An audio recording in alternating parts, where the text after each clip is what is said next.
Hello, I'm Hal Lublin. And I'm Mark Gagliardi. Since the dawn of humanity, one issue has gone unsettled. With the fate of the world in the balance, we're here to settle, once and for all, best food storage. That's right. Don't worry, everyone.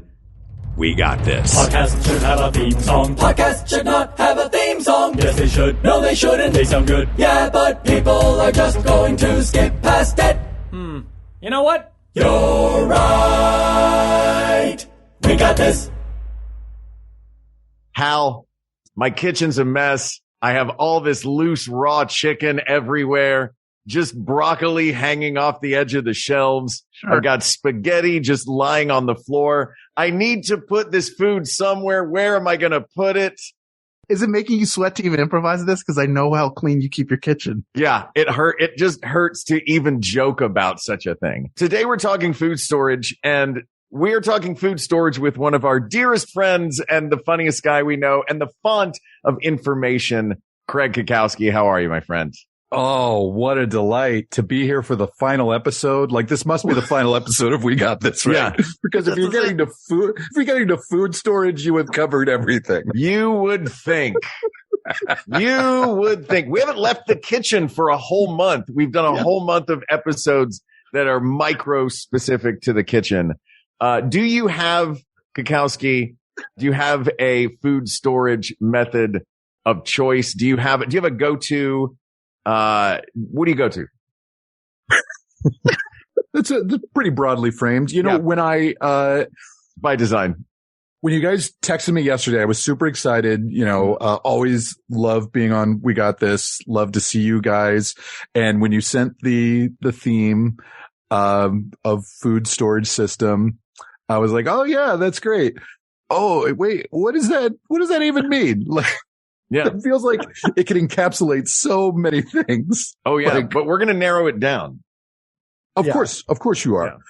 We have a tiny fridge, not like a tiny, like, college student fridge. Sure. But we have what is a medium-sized refrigerator. So we're very limited into what we can put in there. Unfortunately.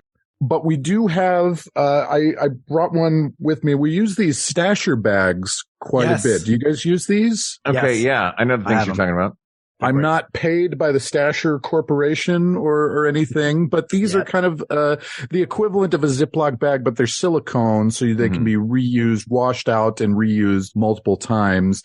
And they're great for veggies, for fruit, for soups. You know, they're great for storing liquids, as well. So I always get nervous storing liquids in a bag. I always feel like I feel like the seal is not, I don't trust the seal of any plastic bag for a liquid.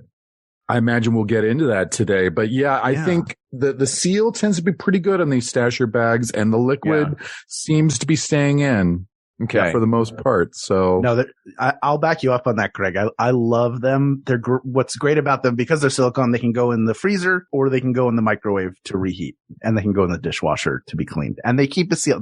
I feel like, Mark, do you buy your Ziploc bags or like your equivalent at like 7-Eleven? Do you buy them someplace where it's like, I go to Party City to get those bags? Because those are you accusing me of buying cheap bags, Hal? No, I'm just accusing me of buying cheap bags. Is that I'm just like, the mistrust feels like you've had a lot of bags fail on you, and I ask a lot of the bag. But like, oh, really? Why? I feel like asking liquid of a bag is asking a lot of a bag. Because, and this brings me to my first question I was going to ask is, we're talking specifically about long-term storage at this point. We can go into some of the short-term food storage containers like you would get in a takeout setting. But if we're talking about long-term storage, I'm going to have a collection of things that remain roughly this end up.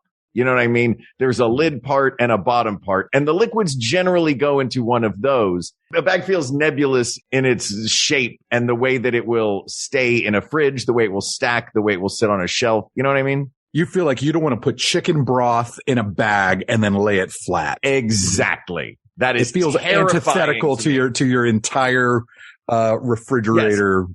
I will put chicken broth in a Tupperware container or some sort of plastic or glass container that has a bottom and a top, and you know which end is which. And I'm telling you, nothing feels more freeing than having liquid in a bag, laying flat, and then maybe putting another bag full of liquid on top of that. That is madness. That is none of that pure liquid's getting chaos. out. That's pure chaos. It's all staying in. Yeah, you can throw a brick on there and it'll still stay sealed. It'll do it. Really, Hal? Yeah. Yeah, I think your problem is you're putting like 5 gallons of liquid in a 1 gallon bag. Because it sounds like you say the way you store it. Even that bag is made to stand up. You could, well, some of them are. Some of them aren't. I think the one you have is. What Ziploc bags do you have? These are your, what are they called? Snapper bags? They are called, Stasher bags. All right. And those are designed to stand up. This is a bag that's designed to stand up like a canister. They're in various shapes. Some of them have a flat bottom that will sit. Mm-hmm. This one is just more of a flat one in general. Do you guys like to go with a system? Do you like to do one system of storage so that all the parts and pieces will fit together in some sort of cohesive way? Or is it higgledy-piggledy, all different kinds of storage for all different kinds of things, not necessarily matching within one cabinet? I'm pretty higgledy-piggledy, unfortunately. And like most folks, we end up throwing out more fruits and vegetables. You know, we often overestimate at the grocery store our demand for fresh fruits and veggies versus what we know intellectually we should be eating. We always get overly ambitious, and you really should be eating those things within 2 or 3 days for the most part of purchasing them, and plan around what you've purchased. So I feel that our fridge usually has various degrees of rotting salad greens. Brown in there. Liquid at the bottom. Yes. I love the idea of peaches. Yeah. You have to plan around the produce that you buy.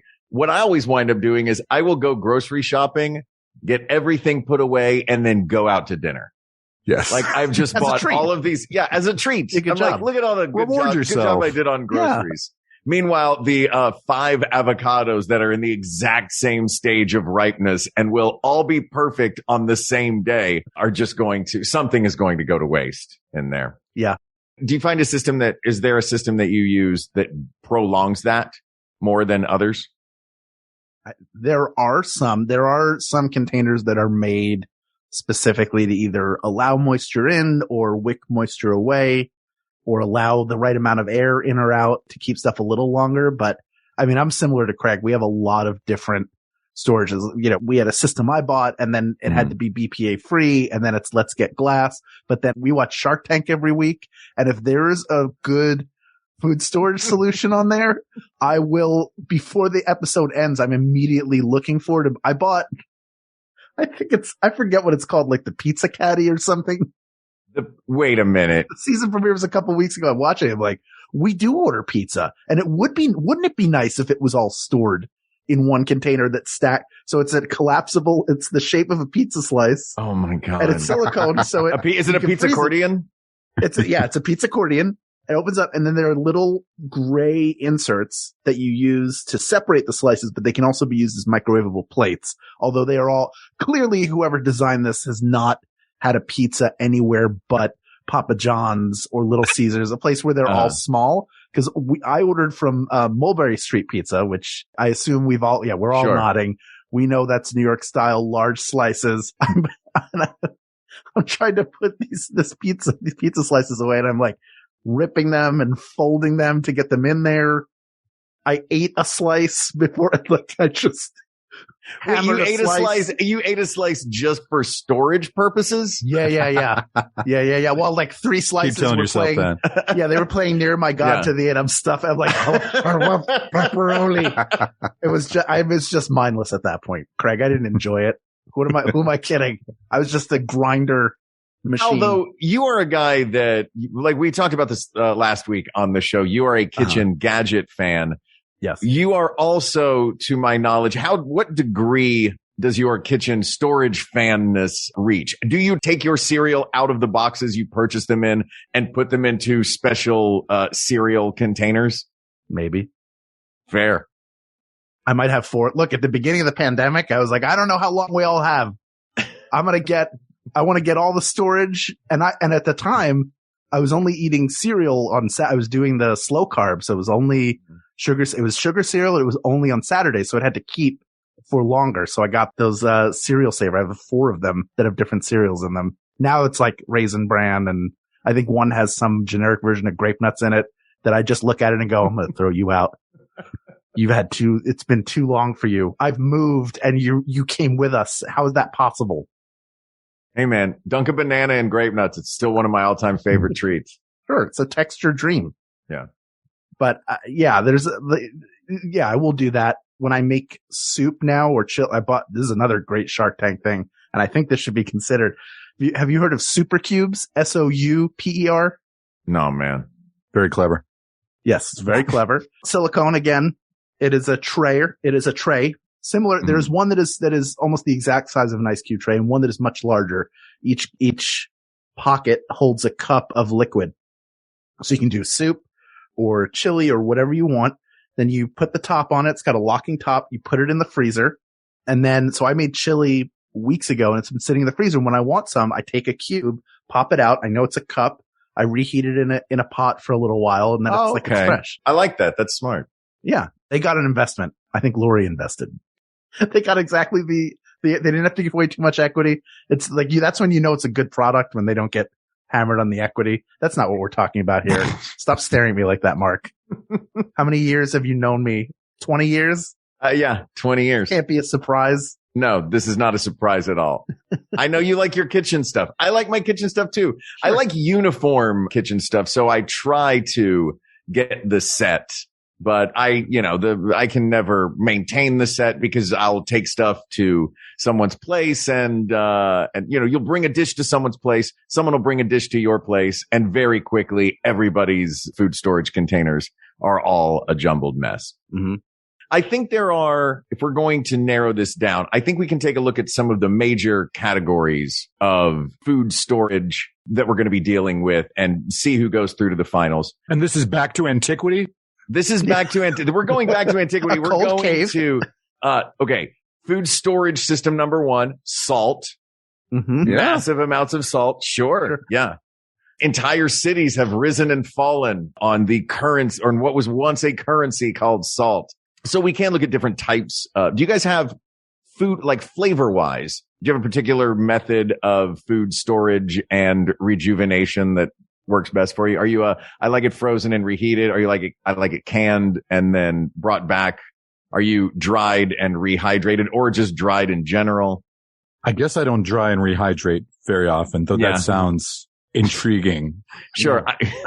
I'm thinking like mushrooms, like, you get a little thing, you got to soak them in water for a little while. Yeah. It's not like rehydrating a pizza in Back to the Future Part 2. You can also make dinosaurs that way. You just drop them in water and then that's true. The T-Rex is back. Yeah. That's what John Hammond did. I do love making soup or chili. Chili gets better and better the more the week goes on. So, you can't resist having a bowl then and there, but then I love putting the pot of soup in the fridge and just letting those and then reheating it for a while at low when you heat it back up. Like you could nuke it. You could nuke it and have your chili in 30 seconds, but I like to put it just on the burner and let it simmer for a while. And those flavors start to get more and more complex as the week goes on. I make a good turkey chili.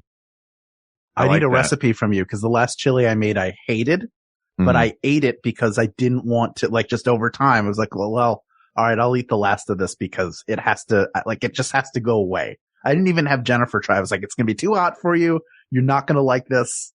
But I like a turkey makes the best chili. It really does. Like ground beef is just not, turkey takes flavor a lot better and it comes with a little bit more flavor of its own. I like a ground beef chili though. I like a turkey chili and a ground beef chili. For me, the last vehicle for chili, that last little bit that's in the fridge, cause I'm like you, I love to have that in there. Sometimes I won't even move it to a new container. Just the entire pot itself goes into the fridge.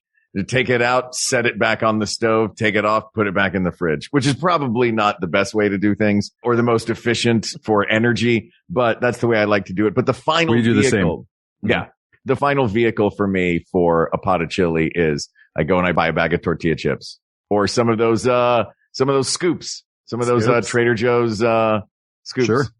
Classic Frito pie. Classic. Yeah, exactly. Chili is the thing that goes from being a meal, and as it gets smaller and smaller, becomes an ingredient. You know? All right. Hal, what about you? Are you generally, is your freezer full or is your pantry full more often? Yes. They're both pretty full. No, we don't can, like the canning process. My parents-in-law do that. And it's like, that is a very involved process. And generally my understanding of it is you prep a bunch of food just to be canned and then you have it for an incredibly long time, but it's not like the leftovers of a meal.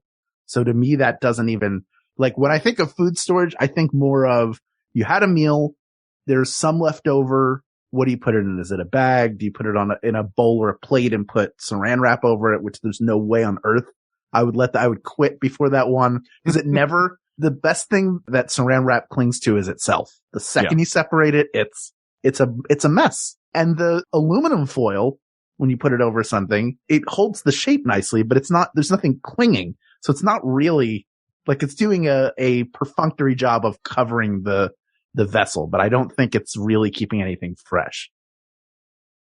Yeah, we can eliminate saran wrap and aluminum foil right away, can't we? I think all wraps can be eliminated. Yeah. Well, saran wrap is not only like what Hal said of like how it folds all over itself, but then you've got that sharp edge that you always end up cutting your finger on. Yeah. Always. Or your forearm if you're trying to like, I'm going to get this straight. I'm going to make a straight line this time. This one time you just press down one thing and nope. And it's a mess. And now my forearm's bleeding.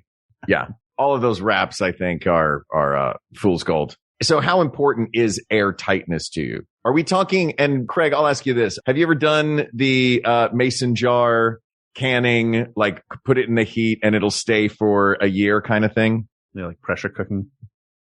I have not done that with mason jars, but I do think mason jars are a contender. I think mason jars are a big contender. Yeah. Yeah. Because of their elegance.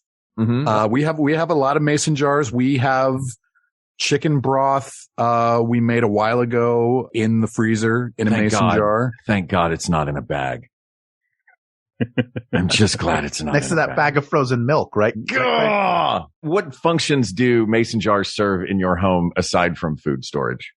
Well, we store a lot of our rice and beans and sugar and flour in mason jars. You get bigger. Do you have different sizes of mason jars? Because we do. Like some are just like the 8. I feel like we had a bunch of the 8 or 16 ounce ones, whatever they were. They didn't feel large enough. So what's your recommendation for a good starter kit? I guess I'm thinking of so mason jars aren't just standardized one size, right? I thought that the 16s were the standard, like the ones you would drink out of in the South in the summer. Right. That's like a 16 ounce mason jar. But there are 32 ounce. There are bigger ones or smaller ones. Yeah. Yeah. I think we have those larger ones then that we store like pasta and rice in. Smart. And that seems to work great. We also have an ant problem in our kitchen. Oh yeah. You leave an ounce of food out anywhere, they will find it. And yes, we've tried everything and we use the traps and everything. They keep coming back. So air tightness is a big component for me. And certainly for our dry storage, the mason jars seem to be doing the trick. And is that just the standard? If anything's going to be out on the counter, it's in a mason jar, or is there like a Tupperware thrown in? Like where is that? Like what's the? Unfortunately, if there's things like that we've opened, like I have one of my favorite Trader Joe's snacks, which is their garlic naan crackers, which are, if you've ever had the big garlic naan from Trader Joe's that you have with Indian food, this is it in tiny cracker form, and it's delightful. Great. It's the best thing to eat dips with. But once you open the box, I suppose, transfer them to some sort of plastic container. But that's Hal style. Yeah, we tend to put open boxes and packages in the microwave. And just leave them in there. Leave them in there just to keep them away from the ants. The number of times I have gone to microwave something and discovered like a slice of cake on a plate sitting in there. I can't tell you. And every time I'm like, it never occurred to me before I got married that was something you could do. It's that or in the oven. But those are like, then the more I think about it, I'm like, oh, it does make sense. Like you don't want to use a whole container or it's sitting out or it's a box. We put them in the fridge, but you have a smaller fridge. So you can't, you don't have that luxury. It makes sense. If we have pastries, it's basically serving the purpose of the bread box, the classic bread box, right? Which we do not own one, but we do own a microwave where we put fresh boxes of food in. If the microwave isn't being used to cook in the moment, it is a bread box. But then when we use the microwave, we have to take everything out. Yeah. Where does it go? Do you have to put it on like a? It goes on the table. Goes on the table while we nuke stuff, and then leave the microwave open for a while, let it air out, let the smells of the Thai food we just nuked evaporate into the air, and then we put all of our crackers and trail mix back in the microwave where it belongs. I bought like a ton. Like I said, I bought a ton of food storage stuff in the spring of 2020, and one of the things I got was this collection of. Not bread box, but do you remember when premium crackers would come in tin? You could get like a collector's tin, like a pop top. It's like that. It's like a larger version of that. And we would store beans or open bags or stuff in there because we developed an ant problem in like April of 2020. And we were like, oh, we have to have somebody come and spray. But like we were paranoid about, I'm always paranoid about food being out anyway. And like the cooktop being clean and all that. And by the way, the person who came to spray definitely used our toilet, and I could prove it because the squatty potty had urine on it. And if you're listening to this, if you're a fan, you're not allowed to listen anymore. You're banned from this show. You know what? Shame on you. There was toilet paper. You could have wiped it up. We never needed to know. It's fine if you use our bathroom, but if you sprinkle when you tinkle, be a sweetie and wipe the seedy. For Pete's sake. Or in this case, the squatty. Or the squatty. Oh, how did you do that? Were you doing squats at the same time? Sorry, I'm taking us off. Point is, I got those containers. They're great. I still use them. And I use them for cracker. Like we have one that's larger that like the saltine crackers go in there. But also if we have like a sleeve of ice cream, sugar cones or something, they go in there. Like any loose cracker stuff goes in that container. To what degree do aesthetics come into play for you as far as food storage goes? I know for me, I like to use mason jars because they're clean, they're classic, and I can put, like you said, Craig, I can put staples in them and they can sort of sit out on a counter, on a shelf, and they have a uniformity to them. I also like to use old tins. I have some like vintage Italian tins that I use for like tea and assorted things like that. So I like having a cool aesthetic on the counter. Does that come into play for you guys? I think so. I think that should be a criterion. Yeah. The elegance of storing. Yeah. I think you want it to look nice. And also the things that are aesthetically pleasing generally fit well. Like one of the great things about mason jars, and I used one for a couple of years to keep, bacon grease. I would keep it for like a year. I would use bacon grease to cook. Whatever was left over, I had to throw out. And then I would like every time I would make bacon, I would refill it. So what's great about that is not only does it look nice, but the way it stores is really efficient in terms of its space use. There's not a good food storage system of any kind can't have wasted. Like you don't need handles out on the side. The worst. Don't give me a food storage thing that's shaped in a hilarious or fun way. I don't need that giant teddy bear full of pretzels. You know what that thing does? Gets in the way. But there's always a pretzel trapped in the foot of the teddy bear. I want to get that. I want that pretzel. The foot pretzel. Your move, Snyders of Hanover. Give that bear some great big shoes so there's negative space inside for the pretzels to move around. Let's take a quick break. When we come back, I'd love to talk about materials used in assorted food storage. But until then, please enjoy some promos for the other wonderful shows on the Maximum Fun Network, as well as some of the sponsors that keep We Got This with Mark and Hal coming to you every week. We Got This with Mark and Hal is brought to you in part by Trade Coffee. If you've been getting your coffee from the grocery store and drinking the same coffee every day, it's time to try something even better with Trade Coffee. Trade Coffee is a coffee subscription service that makes it so simple for you to discover new coffees and make your best cup of coffee at home every day. Trade partners with the nation's top-rated independent roasters to send you coffee that they know you'll love, fresh to your home and on your preferred schedule. And you get to support small local businesses. That's a win-win. That's what we call that. That's also doing well by doing good. All right. Whether you already know what you like or are new to specialty coffee and need some help, Trade makes it easy and convenient to discover new coffees. Mark, you've discovered a ton of new coffees with Trade. I have, and I have loved all of the ones that they've sent me so far. There hasn't been a clunker in the bunch, but that said, I am super partial to Peixoto. Shout out to them. Loved Feast. I loved Flores Bellas from Huckleberry. I like the sweet and smooth. It was, you know what it was? I switched from Balance and Fruity to sweet and smooth. I've gotten 2 sweet and smooth so far, and they're fantastic. That's the beauty of this is you tell them what you like. They send you different stuff to try. It's the easiest way to get coffee, and it's always an exciting moment when I get that red package in my mailbox because I don't know what's inside it. It's like opening up a present. This last one was Huckleberry. You know what's crazy, Mark, is we've known each other for years, and I know that you drink coffee. I've always known that you drink coffee, but I've never heard you speak with this depth about coffee. Like, really, Trade has helped you kind of explore all these different depths of flavor to really zero in on what you like the most. Yeah, it's great. They're like coffee sommeliers. It's like walking into a restaurant, having Trade Coffee as my server come in and know everything about it and say, what exactly would you like? And I say, well, I like this, and I like this. And they say, okay, I'll bring you something you'll love. You ever do that? You ever go to a restaurant? Yes. Tell them what you like and they'll bring you something you love. They're like, just trust me. Yeah. And in the case of Trade, I trust them. Yeah. That's how I get pie at every restaurant I go to. Upgrade your coffee today with Trade Coffee and let them take the guesswork out of finding your perfect cup. Right now, Trade is offering our listeners a total of $30 off your subscription plus free shipping at drinktrade.com/wegotthis. That's drinktrade.com/wegotthis for $30 off your subscription to the best coffees in the country. drinktrade.com/wegotthis. I'm going to make some coffee right now.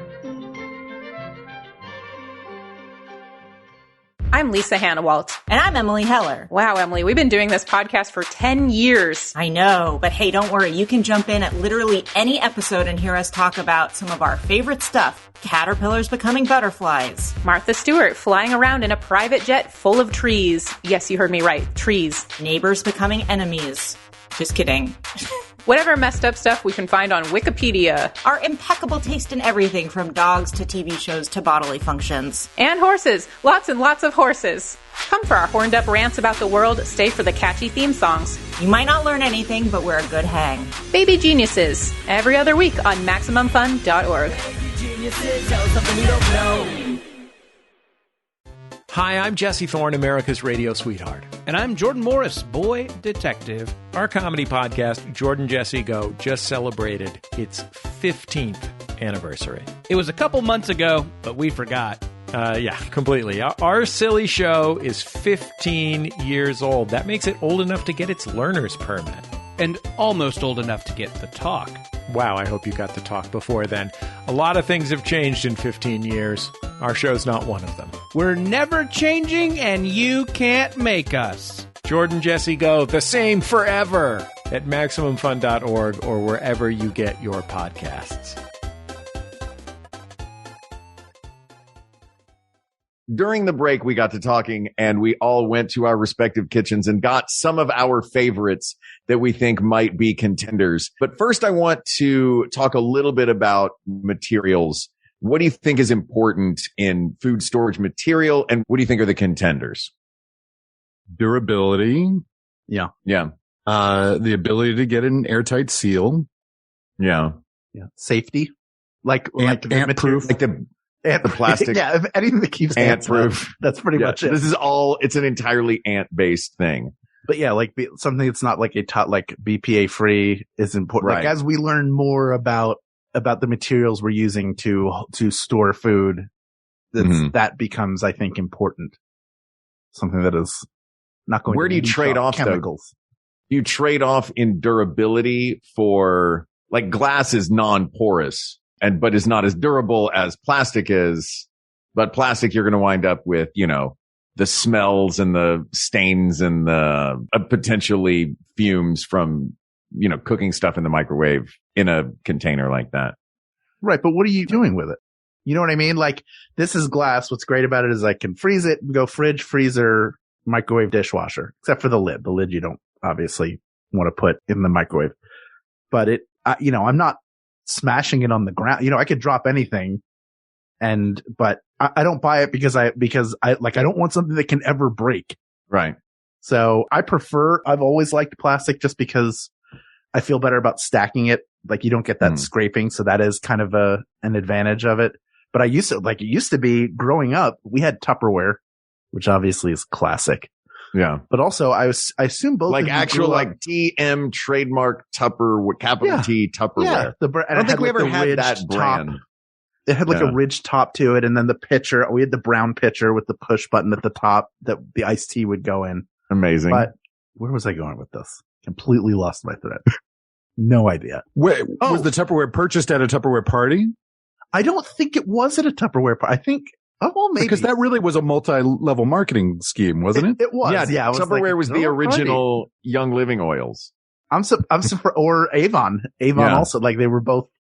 Yeah. I mean, it was, we don't need you to move if you could find 12 more people to hold these parties, think about how much money you could make. It would be huge. But they were good containers, but also more often than not, I assume both of you grew up with like the margarine container. Once it was done, you would wash it out and that would become food storage. So you would reuse 100%. Yeah. Right. So that was, I do that with jars now, with like glass jars with lids. I do that now. Like a pickle jar or something like that. Yeah. I'll reuse peanut butter jars, stuff like that. Mm-hmm. Yeah. Mm-hmm. I'll do that. Yeah. Clean it out and it becomes free. Now they're plastic, like they used to be glass jars. Now that they're plastic jars, that's no difference. You still will. That becomes like a dry goods container. Yeah. Mm-hmm. Yeah. And if you get like Chinese or Thai delivery, sometimes they'll come in these kind of plastic long, containers, which we will wash out and reuse. Yeah. For a while. We'll do that too. And the soup containers, those cylindrical containers that are like a quarter, a gallon, whatever. So you don't have to put your liquids into a bag. You can put them in these respectable but containers. That's something every professional kitchen has. That's how they store stuff. And TikTok is the worst thing that ever happened to my wallet in my kitchen because I see stuff and I'm like, yes, that's the solution to everything. Yeah, you're very much on Chef Talk. I'm way into Chef Talk. Chef Talk, Clean Talk, people farting talk, everything. Everything for the home. You got to stop sending those. I've got it taken care of. No, you need Thank you, Chef. Yeah. Thank you, Chef. Yes, Chef. But those containers are great. You can use them for dry goods or for stuff you need to refrigerate. So those are really good. What were you saying? I'm sorry, Mark. I cut you off. You were piggybacking off of what you said before. I think that what you held up, I brought out, I guess we've got our show and tells. We can jump into that now. I grabbed almost an identical thing that you have. It's got a plastic lid, but it's a Pyrex bowl. Mm-hmm. And I think Pyrex is one of those, the bowls and cups, the sort of container rectangular or some sort of volume cube based glass Pyrex container, I think is another one that's got to be fairly, near the top of the list or at least jumping into the finals. Big fan of Pyrex. Yeah. Big fan of Pyrex. You can even put it in the oven. That's a huge thing for me is this can go fridge, dishwasher, microwave, and also the oven. So it can get super hot. It can get super cold. You can get an airtight seal, not without the help of a plastic lid, but yeah, I think that for me, that's my go-to. But mason jars are also up there, glassware as well, super durable. You just can't heat them really fast and then go straight to the cold. You can't go, freezing straight to hot, but you can do both with them. Yeah, I learned that not long ago. When I was living alone, I made chicken. First of all, I heated it up too high, and then I put it on the counter, on my tile counter at the time, and just heard like, oh yeah. Well, I guess I can't eat that burnt chicken. Have you ever made the mistake of cooking in a glass dish, maybe something cheaper than Pyrex, and then immediately trying to wash out the dish and the cold water shattering the glass, which is still super hot from the oven? I've made that mistake multiple times. Yeah, that is not a pleasant feeling. It's scary. People. It's jarring. It is scary. We all took science class, and yet that goes right out. You always think like some of this stuff I'm never going to, I'm going to be an actor or do something creative. I don't really need this knowledge. And then all of a sudden there's your science teacher laughing at you as Pyrex shatters in your hands, or glass apparently does not care for extreme immediate shifts in extreme temperature. Yeah. To be fair, they're not wrong. My yogi used to like that. I was not into it. He would go hot shower, hot shower, cold, and he recommended it. And then he stole your picnic basket. And then he stole my, yes. Oh, sorry. No, Hal. I can see where the confusion was. Different yogi. Yoga. All right, My yoga instructor. I'll stretch over to this picnic basket. Not my yogi. Not my yogi. This Pyrex, by the way, this bowl has graphics on the back to show you what you can and cannot do with it. And there's one, it says no to the range, but then the microwave seems to be fine. It looks like a television, but I assume it's the microwave. Yeah. Then the third thing, I can't figure out what it is, and it's freaking me out because I don't know what I've been doing with it that I'm not supposed to be doing. What is the picture? Can you show us the picture? It is. Or describe, well, look, this is an audio show, so describe the picture to us. It is the entire container crossed out. Okay, so don't use this container. And wavy lines going down, which looks like a shower. Maybe it's the dishwasher, but I think it can go in the dishwasher. Oh, it can't go into the broiler? That's my guess. Says it crossed out the oven. Oh, no, it does have the oven there. So it has the oven. I think we know that from comics that wavy lines are the universal sign for smells. So I think it just means that's true. Don't bring your smelly food to work. Don't put smelly food in this and go to work, of course. Don't be the guy that brings durian to work. Thank you for helping me figure that out. Yeah. I feel a lot smarter now. You look a lot smarter now. I do, finally. Yeah. One smart fella. He looked smart. Weird that mortarboard just appeared on your head. I did look like them the day I graduated from high school. I had glasses and the mortarboard on, and I looked like the guy on the Yahtzee box, the one that my grandmother had from the 60s, where it looked like Dave Berg was graduating from high school, and that's what I looked like too. I don't think of Yahtzee as one of the more intellectual games. You don't really. It doesn't really test your mind. You have to make decisions, but really, it's a lot of going. Nobody says, "Hey, look at this guy, real Yahtzee player."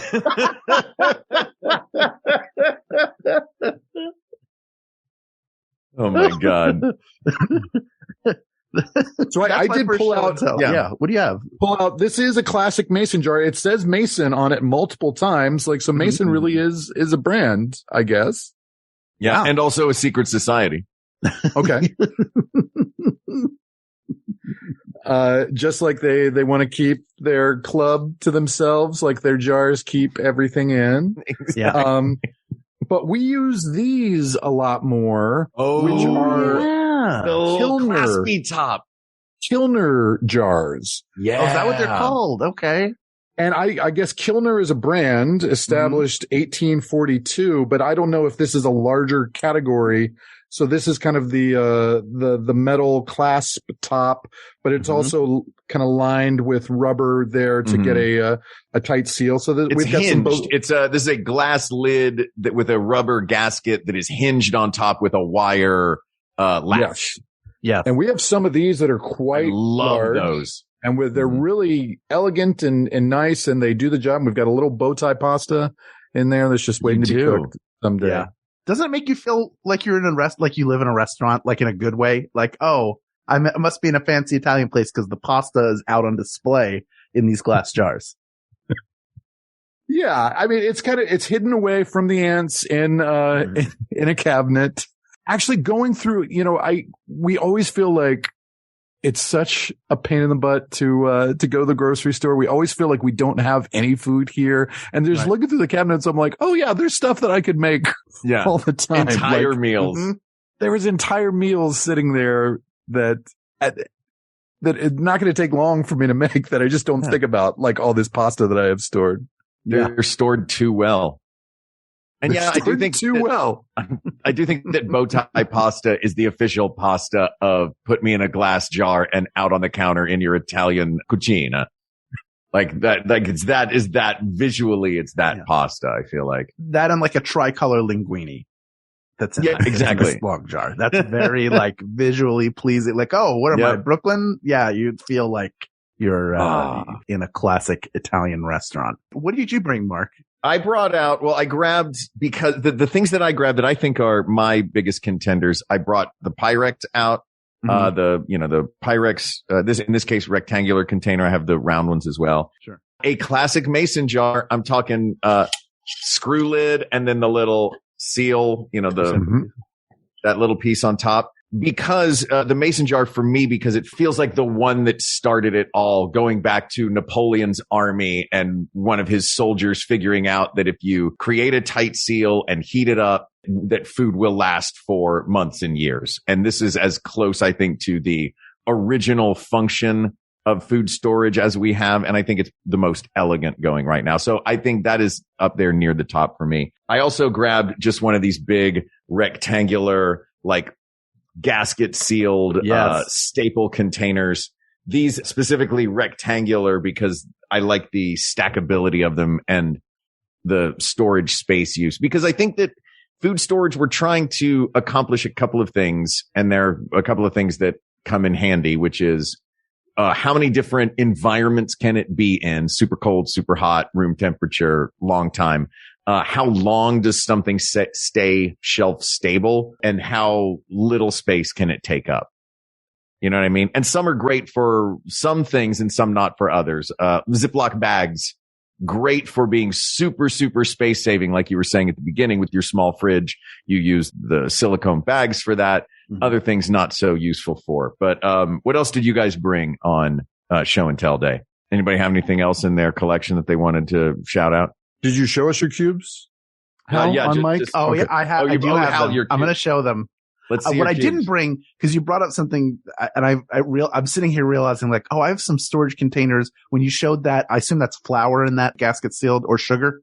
I call this container Scarface. I'm not allowed to tell you what this is in here. Oh, it's cocaine. So I have one. Yeah. I have a series that I bought. Pounds of it. This is my retirement. It's not the most subtle name. No. It's not a mystery. I bought these containers, one's for flour, one's for white sugar, one is for brown sugar. Brown sugar comes with the little clay coin, little clay disc that you put into. So what it does what is this sorcery? It's something meant to keep the sugar from drying out. Oh, okay. Because that's the problem with brown sugar, is it's always got to have a little bit of moisture to it. You don't want it dried out. And then you get those little nuggets. Yeah, the white sugar container you can open the main lid, or there's a little side thing you can open up if you want to pour some out. And then the flour comes with a plastic piece on the top that you can use to level off your measuring cup. So they each have their own, I love those containers, and none of them could win because they're made for that one thing. They do great at that one thing. Yeah. And it's sort of the same with this. I brought a lunch container that I think is cool just because it has the different. Oh, I like sections. A compartmentalized thing. Yeah. But I don't think, let's see what it says on this. It says yes to a cup and a fork. It can go up to 120 degrees down to -20. It is dishwasher safe, only for reheating, not for cooking. Reheating time, not more than 3 minutes. So you gotta be Will it keep your hot items careful. Hot and your cold items cold? It will like not. A McDLT. It is just a piece of plastic at the end of the day. Made by Rusby. You can find it at the Container Store like I did. These are the super cubes. So it is a line of 4 cup sized, and you have little measuring areas. Rectangular. They're big. Yeah. They're really big and I'll show this side. You can squeeze them and stuff. So when you freeze something, it's easy to just pop it out. Yeah. And then that's a nice benefit of the silicone. This lid forms a seal. The whole thing goes in the dishwasher when you're done. So this was the one that held my chili way long ago. It feels like that should be in a Planet Hollywood. Yeah. If you've got 4 gigantic chili cubes in there and you just want to have one, you really do have to pop it out, or if you turn it over, will they all fall out? Or no, I actually turned it over and it took me a second to get the one out that I wanted to get out. It doesn't just slide out, and each one is a cup, which is basically a serving. So it has the advantage over, and I've done stuff in bags. I'll use that Pyrex bowl and put that in the freezer. But ultimately the problem becomes I have to reheat the whole thing. I can't use a hacksaw to cut the frozen food in half and do it that way. I mean, I could, but I'm not going to. So I think that's this brilliant is a for really, frozen stuff. yeah, this was such a smart solution for that. And even the smaller sizes work too. I mean, you could freeze a lot of different, you can freeze like garlic. There's a lot of different things that you could freeze in the smaller ones as well. Mm-hmm. So it's really, really smart invention, but it's only for storage. It's not really for reheating. So I think that would disqualify it as great an invention as it is. As many problems as it solves, it doesn't solve the problem of, can I reheat it in this container and then put the rest away? Because you can't. I do like that though. I think those things, that is a cool invention, and I'm jealous that you have it. You can get it on Amazon. You mentioned I'm not something in a club. I want to point out that comes in really handy and is frequently a feature of a mason jar. And that is, doesn't take that much longer to put some lines on the side. It makes it really handy when it also functions as a measuring cup. Just a little line to say 16 ounce, 32, 8, just 4 lines down the side of the container makes all the difference in the world, especially if you're, measuring out portions for recipe reasons or for whatever reason you are. I think that's another thing that comes in handy. I want to jump real quick and see if there are any. First of all, I'd like to see where our heads are right now as far as who our finalist contenders are. What do you guys think? I did investigate the Kilner Company a little more, and it says that the Kilner Company makes a clasp top mason jar. So apparently this is still considered a mason jar. I think that is a broad category of jars. So I think mason jars have to be in there. Yeah. Yeah, for sure. We haven't really talked about classic Tupperware. Mm-hmm. Like the plastic with the plastic lid. Plastic with the plastic. It burps. With the burp. Yeah, the burp, so that you know that the oxygen has escaped and the freshness is sealed in. And maybe it might be more like it crawled so that all these other things could fly. Yeah. Because it was more ubiquitous. Like we all had them. Somebody got them at a party or you picked them up. Like now there's like there's a whole culture around Tupperware? Yeah. And if you go, everybody knows as well. No. That was a continue on. Sorry, Craig. Please, please keep going. No, I was just gonna say, Craig knows everything. Craig does know everything. I think about Craig a lot, specifically when my day job is writing trivia questions. Whenever I write anything Academy Award related, I'm like, well, Craig will know the answer to this and all the questions I couldn't even think of to write. Yeah. But if you ever find yourself in Los Angeles when the Pasadena, the Rose Bowl flea market is happening and you go there, it's cool to visit for a lot of reasons. But one of them is that there is a vendor who deals specifically in Tupperware, and it's everything from the classic yellow, orange, brown, red, green, but like maybe the colors that we had when we were younger, to now all these like fluorescent colors and pink and emerald, and it's just amazing how much, and it is expensive. They're expensive and not worth it when you consider that for the same amount of money, you can get 2 or 3 pieces that will do a better job of not only keeping your food, but be microwave safe to reheat them afterwards. But this is a podcast about pop culture impact. It is. Yeah. And I think Tupperware has to be considered, in it's not as, efficient in 2022, but still has to be considered historically. Well, and the Ziploc bag as well. I mean, that's another, these are giant innovations. How much of this is they are actually the best container, and how much of it is they are well advertised and always have been? You know what I mean? Like you think of Tupperware, you think of this, I don't call it a zip bag. I call it a Ziploc bag. You know what I mean? Yeah. It's the Q-tip and the Kleenex.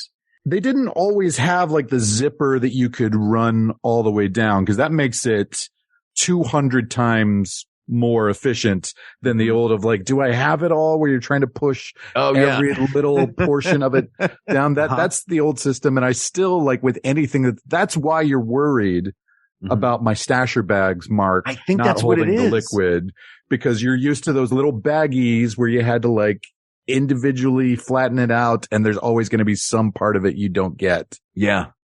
Terrified, Craig. There's the ones that really helped me with that though. And I thought it was, as a kid, I was like, this is a brilliant innovation, is because, you wouldn't always know how to make sure you got the Ziploc bag completely sealed. Well, the plastic on the top, they made one side of it yellow and one side of it blue. and you knew that you had gotten a seal when you saw green. I was like, what a simple fix, right? Today I just learned that, so I guess I never sealed it. Oh yeah, they would go yellow and blue make green. That was like part of their commercial. That was their ad campaign. I want to address what you said, Mark, because there is a piece of like a great advertising campaign can get a lot of people to buy something. Yeah, but the product being good is what gets them to buy it again. Yeah. And over time, it just establishes like when you move into a place or you're putting your kitchen together for the first time, you always get aluminum foil. You always get saran wrap because those are the things that I had in my kitchen growing up. So I need them now. We never use the saran wrap or cling wrap, which is slightly better, but still you can't figure out which side is it seems like they're both. I have the same roll that I bought when I moved in. Right. Same. Like I haven't changed it. The aluminum foil we'll use for stuff for baking and stuff. So that gets used more. You'll line a pan with it. Yeah. Yeah. But we have Ziploc these gallon freezer bags and it's the purple and blue are the zipper, but it's heavy duty. It doesn't have the slide, which I agree is way better. Although those things can break off on like when I'm like, oh, I'll just get Ralph's brand. It'll be fine. It won't be fine. It will break. Yeah. It will not. Don't get liquid in that one. But the Ziploc freezer bags are fantastic. I have stored chili and soup in them laying flat in the fridge and it was fine. Scary. It was 100% fine. So are we putting the Ziploc bag on the pedestal? I mean, it is pretty classic. It does you can't do like a sous vide with it or anything. So I don't think you can cook with it. I don't think they're microwave safe. No, you can only sous vide with those vacuum sealers and those seem like a whole big mess. I don't think that's going to be our winner. No. So right now we're looking at the mason jar, Tupperware, and the Ziploc bag. Is the Pyrex container making the list?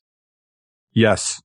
Yeah, has to. And then finally, I would like to know, are there any disposable to-go food storage containers? We've talked about food storage containers on here that are specifically designed for long-term in the pantry. What about single-use food storage containers?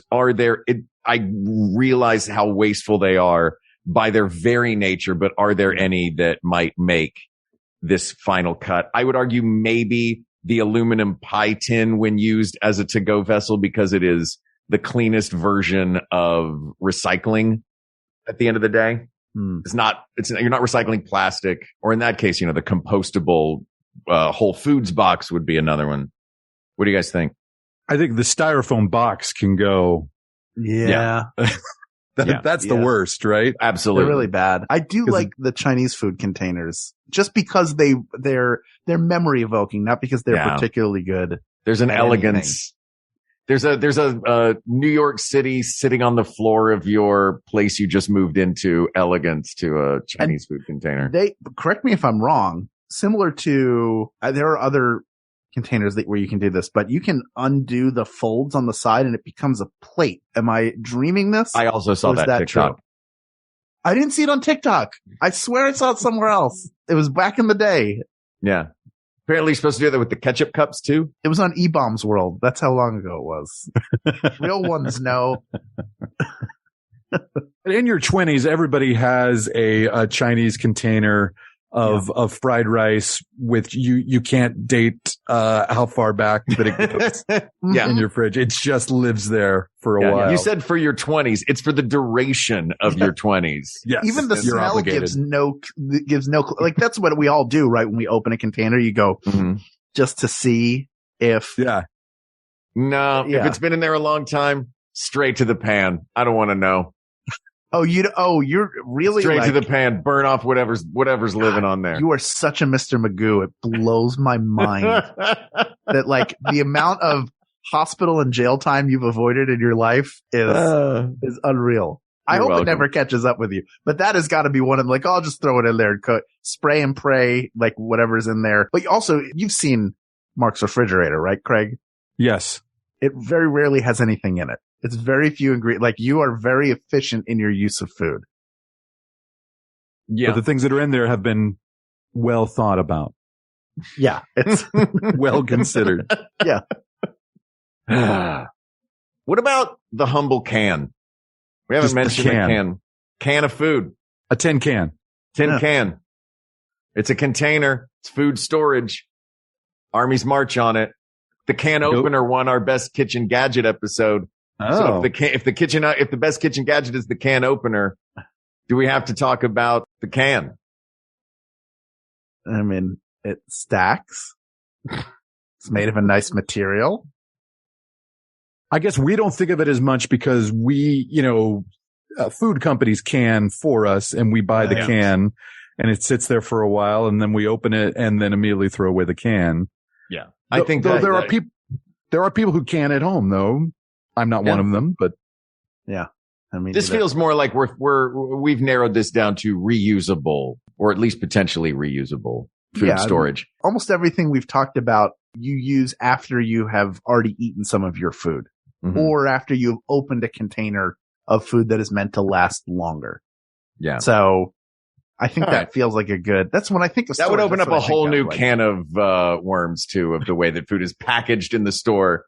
Right. Yeah. All right. So here's what we're looking at right now. I've got the mason jar, Tupperware, the Ziploc bag, Pyrex, and a Chinese food container. Are there any that I'm missing? And can we start eliminating them? And Hal, figure out how we're going to do this. Do we have any more that we want to add? We're not going with salt. Yeah. What happened to salt? You know what? Coarse salt. Just coarse salt by the truckload. Just dumping it directly onto shipments of fish. The great vat of salt. You throw a side of beef in there. Pork, oh my God. Chicken. All right. You know what? I'm putting salt on the list. Yeah. I wonder if we all have the same answer right now. That's what I wonder. We could sit and eliminate these, but I feel like we all might have the same. We don't even have to say it at the same time. If you've got it, if you have it in front of you, hold it up. All right. I'll hold up. I have Pyrex. I think it might be Pyrex. Really? Because it reheats. You think mason jar? 2 for mason jar? 1 for Pyrex? Fair enough. I think it's the mason jar. Yeah. The only reason I didn't go with mason jar is because we kept talking about the ability to reheat and cook with it. And that you cannot do. So it is great. But again, we're talking about best food storage and not best food reheating. So its ability to reheat is good. But the fact that the mason jars, they haven't improved the technology in 150 years? Is that how long it's been? Something like that. That is pretty great. Now I feel bad that when we were moving, I told Jennifer, I was like, the jars aren't coming with us. You made her get rid of the mason jars? No, she bought a bunch of them. Of all of the kitchen containers you have. You don't understand. There were a bunch of empty mason jars at the top of the kitchen. We weren't using them. Wow. But maybe I should have. Maybe you should have. All right, fine. People of the world, I made a mistake. I'm only human. You're supposed to make your mistakes, as Billy Joel said. I know those aren't the lyrics. Don't come at me. You have so many great food storage choices, from bags that you should definitely lay flat on their tummies in the freezer, to amazing silicone cubes, to glass that you can shatter in the sink after you've cooked with it. But the best of all is the simple and humble mason jar. You can store dry goods in it. You can store stuff in it that goes in the freezer or the fridge, or you can do a canning process with it and have food that will last even longer.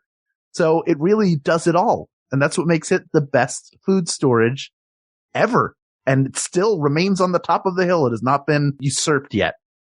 Asked and answered. Craig Cackowski, thanks for being here, buddy. What a delight. I guess those secretive weirdos that rule the world figured out something about jarring. With their aprons and rings. Look, my dad is a mason. If I hadn't picked that, I would have been in trouble. That's right. He has little lines on the side so you know how full he is, too. Will not tell me any secrets. Not one. Not ever. We have to not join. Active. He was like, you should join. It'd be good. I was like, no. I'm joining. Let's join, dude. Come on, Craig. Let's all join. Guys, let's join the Freemasons. One time I heard, like, if you're going to join, just make sure you have clean underwear. And I said, I'm out. Oh my gosh. See, they mess with you. On my own.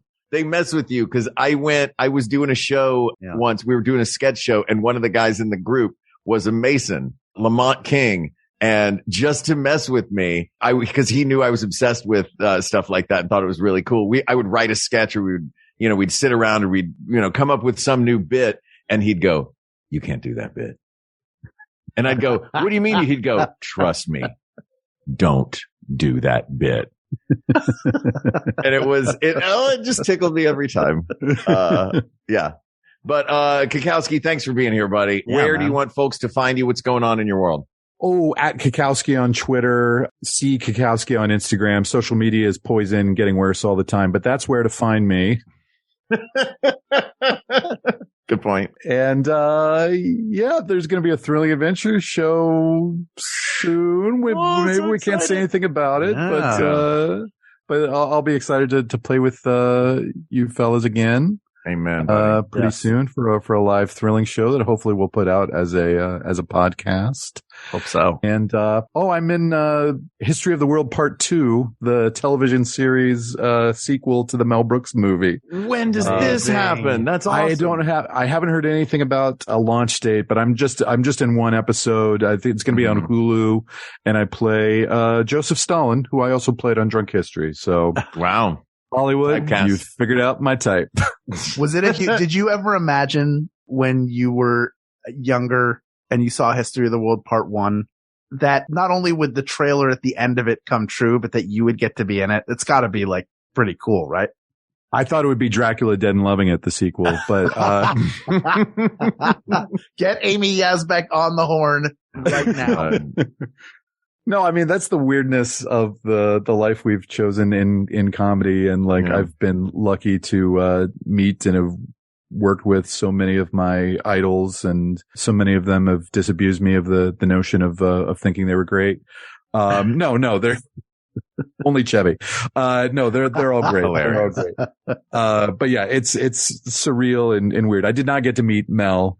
And apparently my friends who work on the show did not either, but he Zooms with them apparently. Right, he's given them his blessing to make a TV show. Fantastic. That's amazing. Well, I'm excited to see that. I too remember watching the trailer at the end of the movie going, when do we get part 2? Yeah. And I'm so fired up that you're in that. Thank you for coming on the show tonight.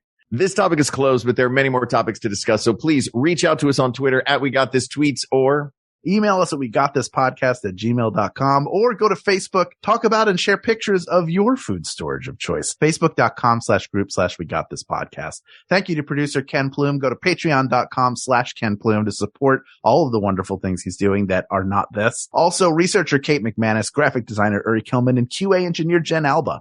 And of course, thanks to our musicians, Jonathan Dinerstein and Mike Furman, for our score and theme song, respectively. And thanks to you, the people of the world, for giving us a chance to sit down with Craig and go deep on a ridiculous topic, which is what we love to do. And there's no one we love more to do it with than Craig, and no one we love more to do it for than you. So thank you. Thank you. Thank you. For Hal Lublin, I'm Mark Gagliardi. For Mark Gagliardi, I'm Hal Lublin. And don't worry, everybody. We got this. We got this. That's going to be a great final episode, guys. It really is. We're finally ending. Close it out. MaximumFun.org. Comedy and culture. Artist owned. Audience supported.